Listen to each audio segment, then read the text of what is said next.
வணக்கம். சட்டம் மற்றும் நீதித்துறையில் சட்டசபையில் வெளியிடப்பட்ட பல்வேறு அறிவிப்புகள் நிறைவேற்றப்படாமல் இருக்குது.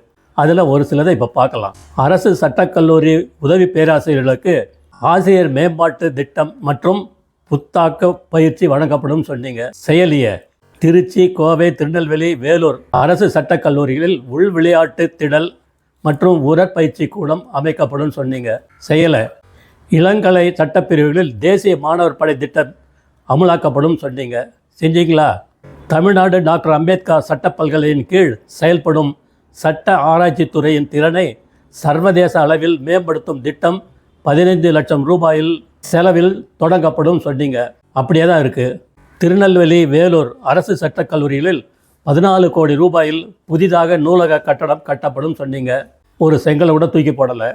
புதிய சட்ட பட்டதாரிகளுக்கு தன்னார்வ பயிற்சி திட்டம் தொடங்கப்படும். மாதம் 20,000 ரூபாய் உதவித்தொகை வழங்கப்படும் சொன்னீங்க.